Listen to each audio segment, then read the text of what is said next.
All right. Well, it's your show. No, it's not. Oh, it's my show. Yes, it is. Well, speaking of animatronics, Monday Night Raw existed again this week. Are we going there yet?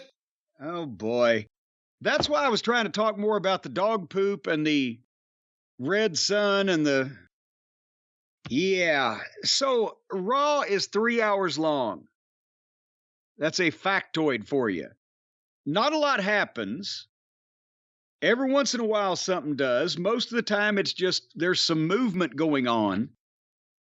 I'm getting more and more... I mean... Cody Rhodes and Rhea Ripley shine through this sea of mediocrity.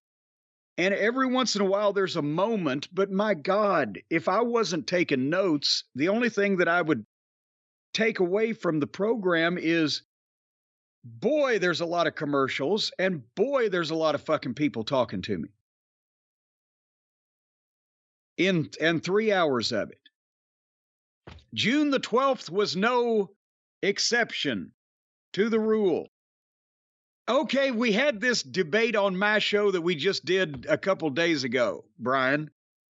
Who is the women's world champion? Because Rhea Ripley came to the ring, and Adam Pearce give her. Adam Pearce give her sound like Aunt Lola now. Adam Pearce gave her a brand new title belt and called her the women's world champion. And she gave back the blue belt, which is the SmackDown women's belt, and took the new gold one with white leather in an exact copy of the transaction that Adam Pearce made with Oscar on SmackDown, where Oscar was the Raw women's champion and turned that belt in for a new gold belt. At least it didn't have white leather, and he called her the women's world champion. So, what the fuck's going on here? Vince is back. No, I don't know. I mean, all of a sudden, they rushed the draft. Well, they didn't rush the draft. They did the draft. They tried to pretend like it was going to be a hard draft, and people would stick to the shows they were on. And then pretty quickly, there was like an intermingling of this person's wrestling this champion. Okay, what's going to happen? You know, we figured AJ wasn't going to win the Raw belt because he's on SmackDown. But then this Rhea Asuka switcheroo. Well, but then AJ came to Raw to team with the guy that, yeah. Yeah, the WWE. Nothing makes sense since 1982. Okay, so while Rhea's belt, it looks good on her, Oscar's is as big as her upper body. Remember, it went from her sternum down to her snavets. Rhea's looks nice because at least the leather is a different color than everything else. Otherwise, they continue to all look basically the same.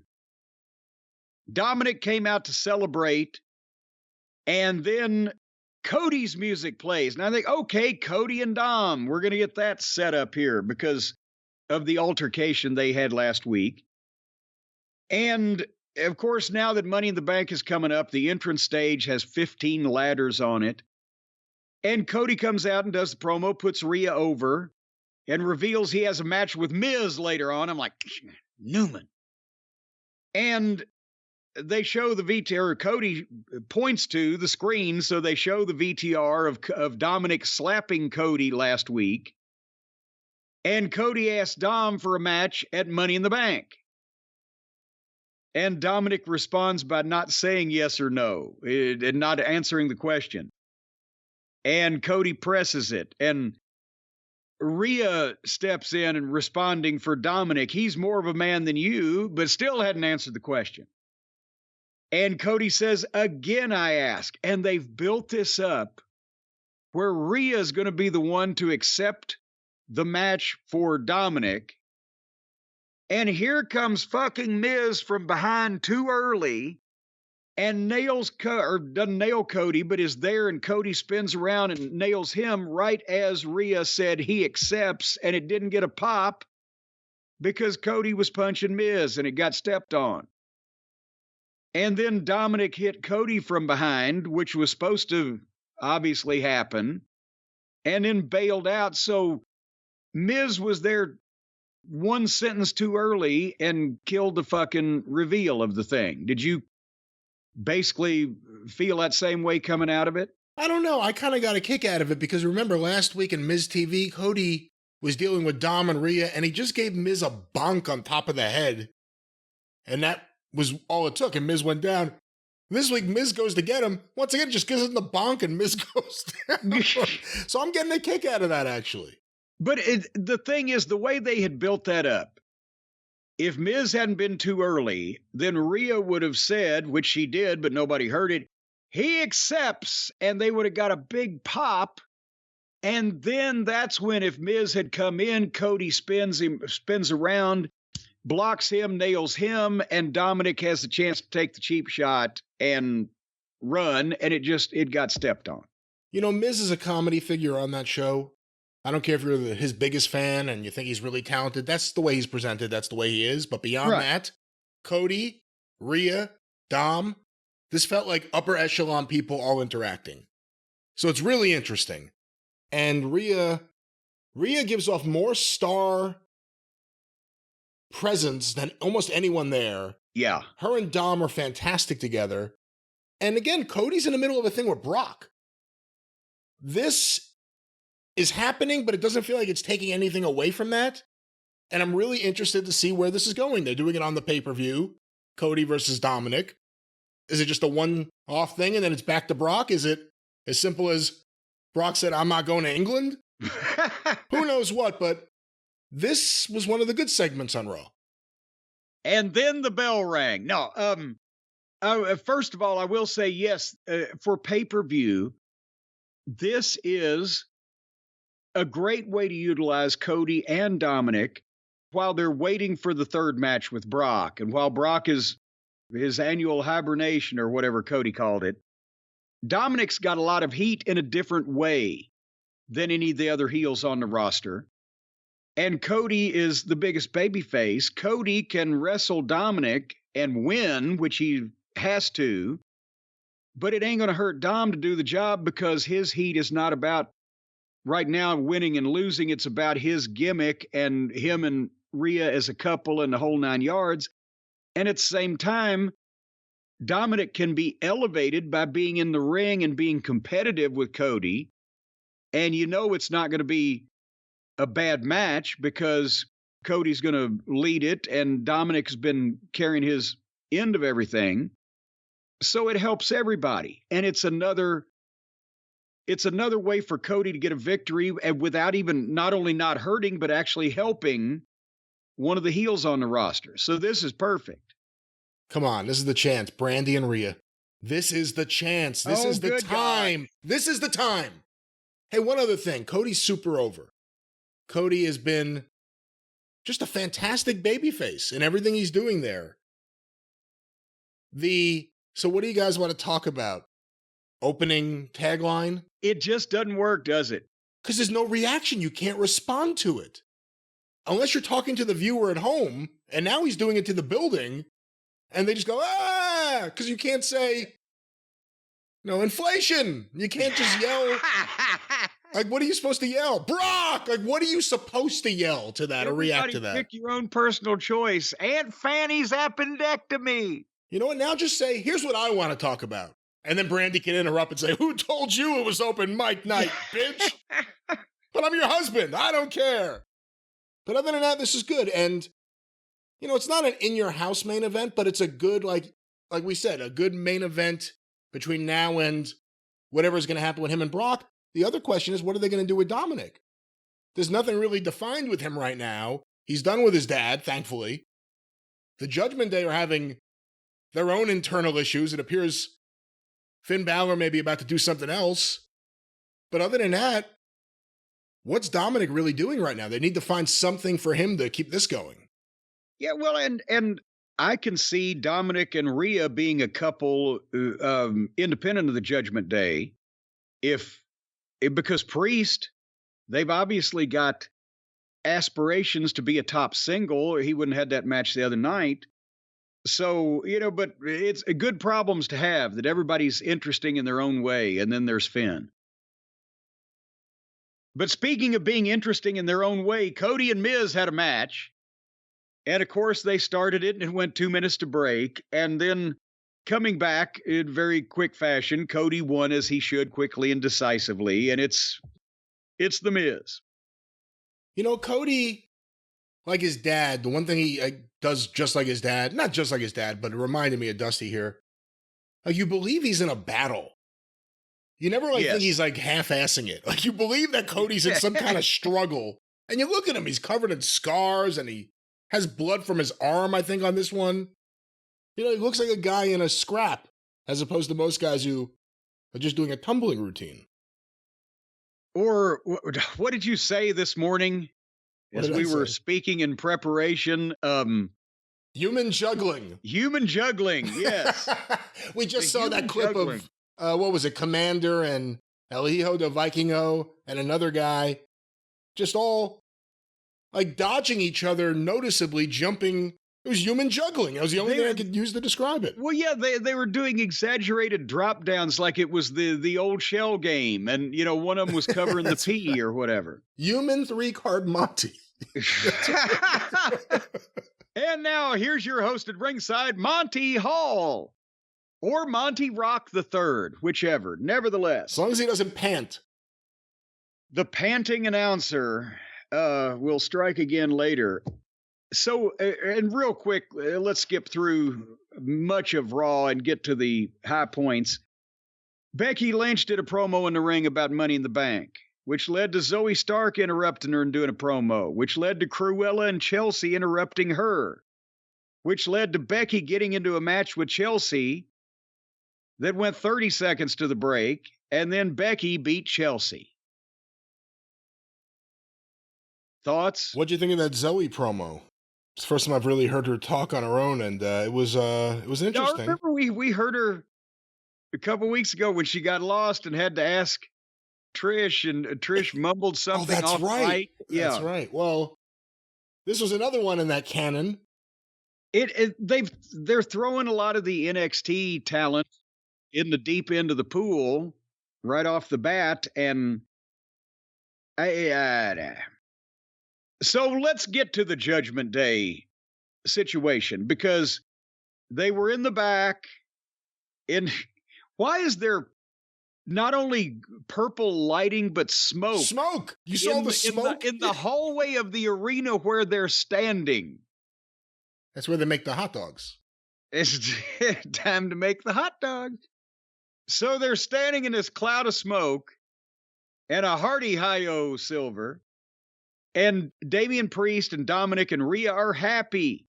They're talking about all the good things going on, but Finn over there is morose. He's very morose. He looks perturbed because he says he's got a lot on his mind. And then Damian says, well, he wants to be alone out there for his match tonight. Because remember last week he wanted to do it by himself, and Finn came out and flummoxed the whole thing for him. Which is a total babyface move. Yes. So, but at the same point, you know, I don't know. I think it'd be better if Finn was the smiley little baby face. But nevertheless, so Priest wants to be alone, and Finn's got a lot on his mind, and Dominic and Rhea are happily, joyfully in love. And then we go to the Money in the Bank qualifying match between Matt Riddle and Damian Priest. From the outhouse to the penthouse. So it's Riddle. There wasn't anything the matter with this. They actually went 6 minutes before they went to a break because they had to cross the top of the 9 o'clock hour. But I mean, it's one of their matches. And Priest finally wins with the razor's edge, which was the right result. But, you know, again, the match is secondary to all the falderall going on and presented as the most breakable into thing. We can always take a break during a match, not an entrance, not a promo, but so it was a WWF or WWE style match. Nobody got hurt. Nothing more to see here. And then here comes Gunther and Kaiser Wilhelm to the ring. And Priest faces off with Gunther, and then Priest says, pick the bones, which kind of makes him very heelish, even though he's wanting to do everything all by himself from his partner.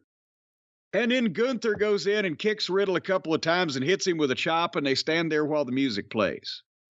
Let the music play. That was about it, wasn't it? Yep, and then the music stopped playing. I'm not a Riddle fan, and when things started getting really hot again where we were paying attention, it was kind of when he was off TV and gone for a little bit. Yes. And then they brought him back and they reintroduced him into it, and they tried to kind of jam him into the top stuff with Owens and Zayn and the Usos. I don't know. I'm not feeling it. And I think there's a lot of guys there right now who deserve a bigger chance, and we're seeing the reaction some people get. I don't get Riddle, and I don't particularly enjoy watching him. So I watched a match, but I didn't really care too much for it. Priest? Again, what are they doing with him? Are they going to turn him face? Which is the classic Vince mistake when a heel starts, showing too much personality. Or are they going to just keep him where he is? You talk about Rhea and Dom. I like Priest and Dom because of that dynamic of the big guy with the deep voice and the little punk who starts all the trouble and needs the big guy with the deep voice to back him up. Well, we've always, Priest and Rhea and Dominic all fit together. Finn's always been the odd duck. But speaking of odd ducks, since Cody got his match stepped on earlier announcement by Miz, he's in the back. The match is official now. They reiterated it, make sure everybody knew it's coming. And Cody had a great line. He said, Brock won't show up and Dominic won't go away. But Cody, even on these in the back, he's animated. He speaks well. You could tell he finally did look at the camera at the end to make his point. He obviously would do it more if they didn't have that. That's another weird thing they do where don't look at the TV camera in front of you. But his are the only backstage stuff that has any life or naturalness to it. Everybody else is kind of just reciting the thing. I don't know. Yeah, I'll save my comment for when we get to the next thing. All right, well, getting to the next thing, Sammy and Owens were in the back talking to Gunther and Kaiser because the other stooge, what is his name? They've had so many of them. Ludwig Borga. I don't fucking Marcel, know. Isn't he Marcel? He's Marcel or Marceau. That was before they changed their name. Oh, shit, that's right. Yeah, it doesn't matter. The bald one. He got hurt by Riddle putting the ankle lock on him last week. Maybe he really is injured and that was a cover, but nevertheless, tonight, it's going to be Gunther and Kaiser against Sammy and KO. And now they're doing the thing where Owens just has the shortest temper in the world and has no patience and just starts blowing up and going off and yelling and mad and what's going on here? And they're too close to me. So now he's losing his fucking mind, apparently. And something's going to go on. This is going to lead to something with him and Sammy at some point. I don't know how long they're going to milk it.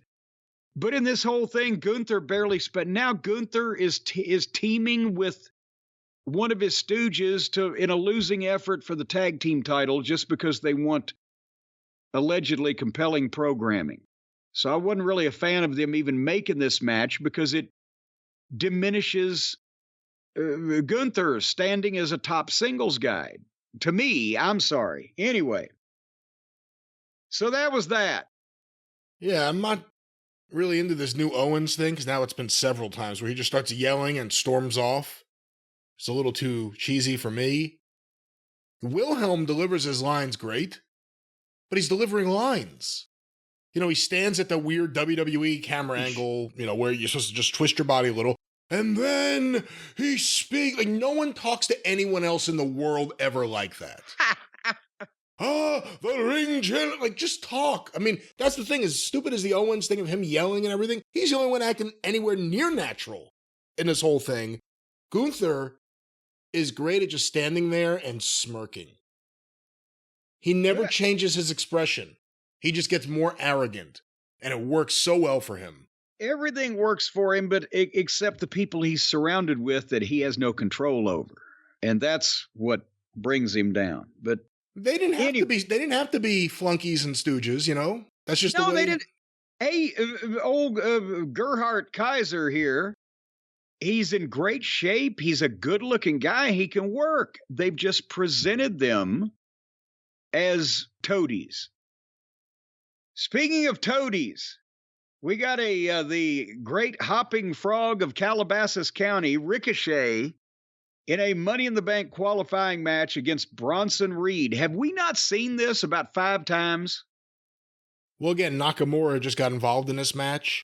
Well, we've seen I think we've seen them in a 3-way, or was someone else in that? Austin Theory was in that match with Reed and Lashley. You know, they're all different people and they all feel the same as I'm going through this. I don't know if we've seen this, but it feels like we've seen it 10 times. I think they've been mad at each other for a while. But again, the 2 minutes to break deal, and then they come back and go a couple more minutes, and shaky Nakamura's at ringside, so Bronson Reed throws Ricochet into him like a lawn dart.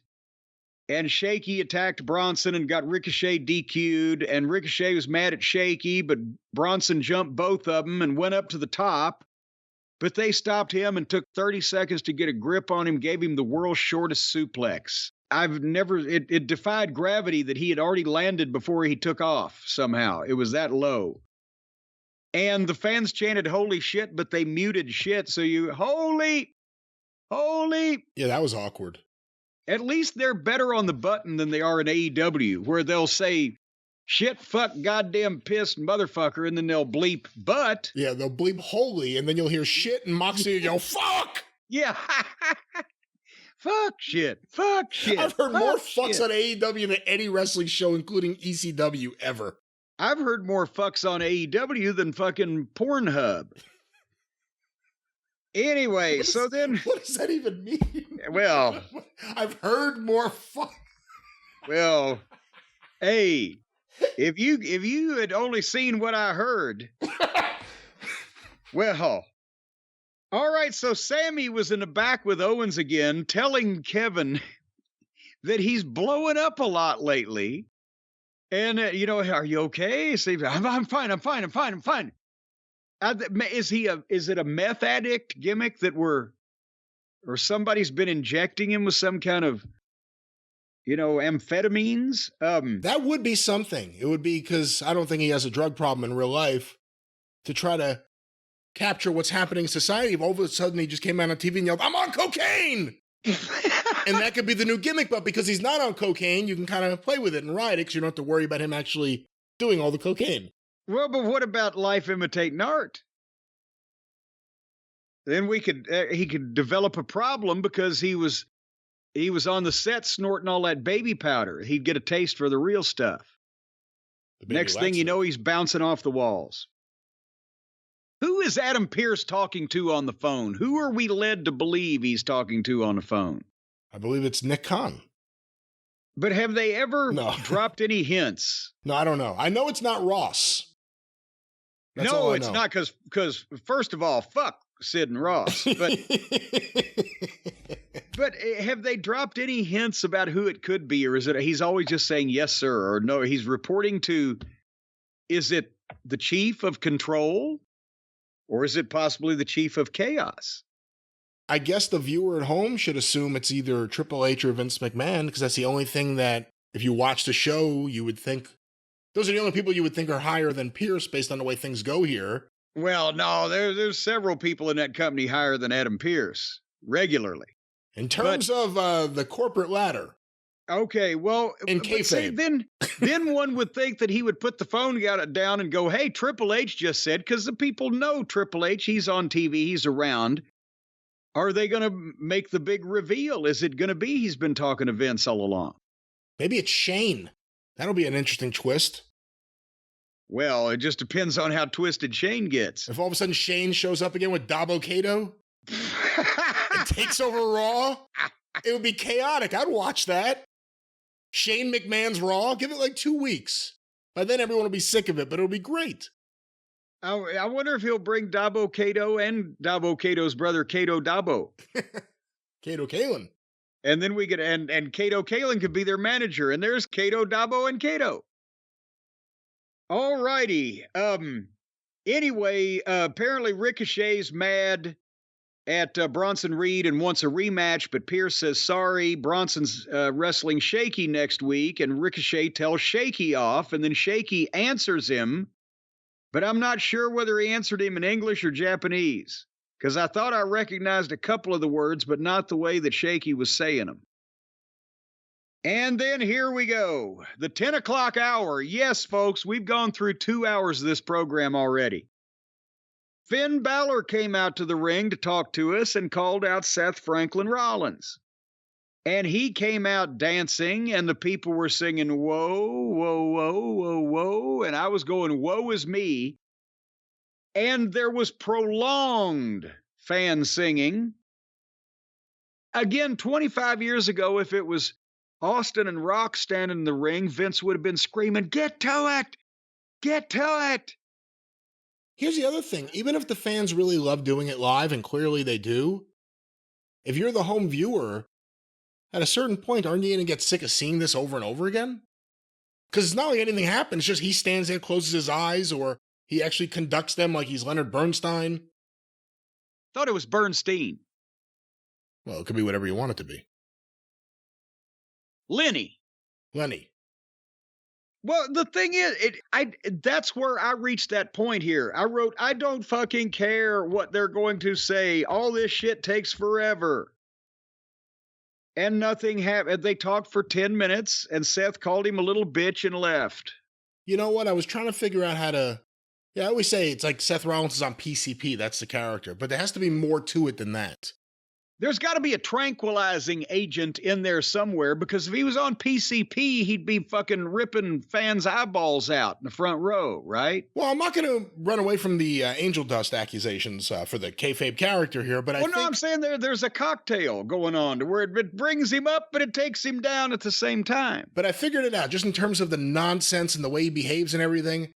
Imagine like a modern CrossFit Bugsy McGraw on Angel Dust. On Angel Dust. Yes, there you go. Or either just on Angel. One or the other. Whoever that may be. Well, you would have known. But anyway, Bugsy McGraw, that's a good comparison. CrossFit Bugsy McGraw. And you know, Bugsy was in shape for his day, for his time. As the brute. He was very brutish. All right, Raquel and Shayna were next. And Raquel is so happy and made up, she barely resembles the woman that she was a year ago. And Shayna won in 2 minutes, even though Raquel is a foot taller and a lot stronger. And then we had one Viking wrestle Shoosh Boy.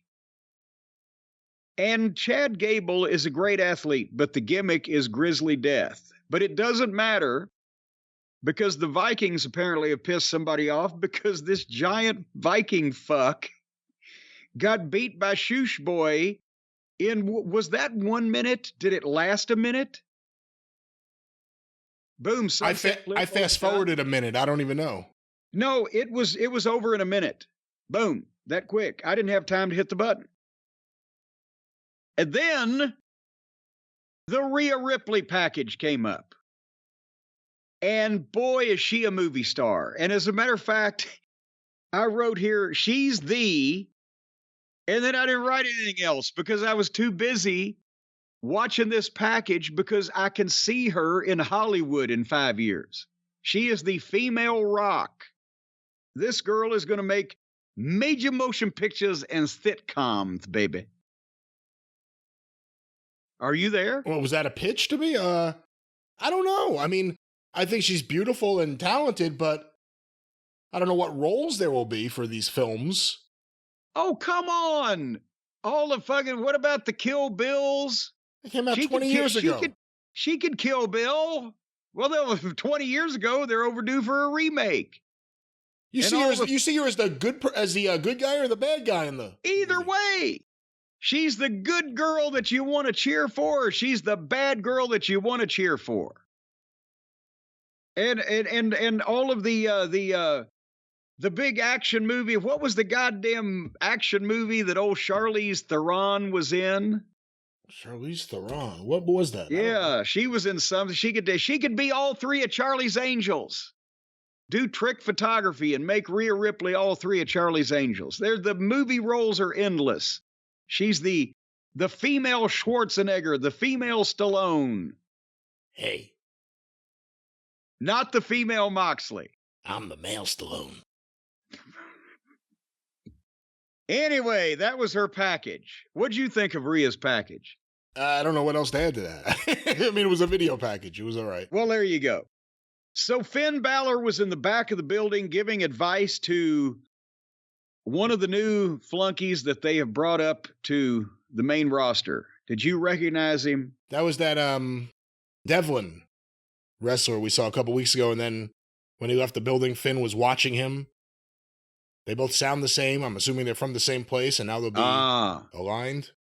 And he's even smaller than Finn is. So Finn asked Priest if Finn wins the title and if Damian Priest wins the Money in the Bank contract, will Damian Priest try to cash in on Finn Balor? A lot of ifs there. And Priest says, no, I wouldn't do that to you. But are you going to keep your word to me this time? Meaning stay out of my beeswax, right? And that's where they're at. And then we came to the main event. That is right, ladies and gentlemen. 3 hours almost into this program. That's all you saw.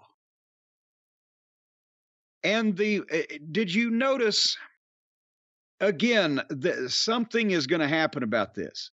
Owens makes his entrance with his mean-sounding music. And then he comes out there and waits at the entranceway, and then they transition to Sammy's music, and it always gets a bigger pop. And Sammy's music is happy, and the people can sing "Woe" to it too. The pops are not as big, or maybe it's just this match this night, but I don't know that Sammy out of the bloodline situation. I'm not talking about just being out of the bloodline, but out of the bloodline, not wrestling them or opposing them or being involved. It doesn't seem to be as big, or maybe it's just this crowd, or maybe it's just the show they'd sat through. But still, Sammy gets a bigger pop than Owens. And Owens looks back over his shoulder like, is he coming out? They got to be going to do something at some point. But Owens and Sammy make their entrance. They go to a break. Then they come back. There's more backstage cackling from Seth about Finn. Then they show Owens and Sammy still in the ring with their music still playing in the arena. Then they billboard Logan Paul is going to be back on the show next week. Then they plug another match next week. Then Imperium makes their entrance. Then they have a VTR of Gunther beating Owens, and then Riddle injuring Da Vinci, or whatever the fuck his name is. Then they have in-ring introductions. The bell rang 11 minutes to start the match after the entrance of the babyfaces started. And they went 90 seconds. Sammy did a dive, and they went to break. And when they came back, they had 4 minutes of match, and they went to a 3.5 minute long commercial break. And when they came back, there was less than 7 minutes remaining on the air in the program. And the people were screaming in that last segment and you saw Sami Zayn powerbomb Kaiser off the turnbuckle, and the announcer saying, "What a match we're seeing." Apparently they were, but we weren't seeing much of it. And then after they got the heat on Sammy, they make simultaneous tags to Owens and Gunther, what passes for a hot tag in that company these days. And Owens makes a comeback, hits Swanton, gets a 2 count. They go back and forth between Gunther and Owens. And then they just, boom, both of them take a bump and do another simultaneous tag to Sammy and Kaiser. And they go back and forth. And then he tags Gunther back in. And Gunther hit one of the goddamnest clotheslines I've ever seen in my life on Sami Zayn. Got a 2 count. And hit another one, got a 2 count. And then they tagged Kaiser back in. Remember when we were talking about tag team matches the other day? I was like, why the fuck can they not just get the heat, tag the babyface, make a comeback, go into their fucking finish, all the tags, it confuses the issue, and it wears everybody down. But anyway, he's back in, and they do a double team, and Owens saves. They do a big 4-way. Riddle comes trying to run down the entranceway with the agents holding him back, and Gunther comes out and kicks him, and Owens levels Gunther, and Sami hits his finish on Kaiser. 1, 2, 3. About the last 5 minutes or so of the show was, wow, that was just fun. That was just swell. We had to wait 2 hours and 55 minutes to get there. Well, that was Raw. And, boy, it certainly was. Maybe we don't review this anymore. I don't know. I don't know. I'm thinking maybe we might need to switch to NXT at some point. And all said, we got this goddamn 2 more hours of AEW every week starting this week. Can you say overexposure?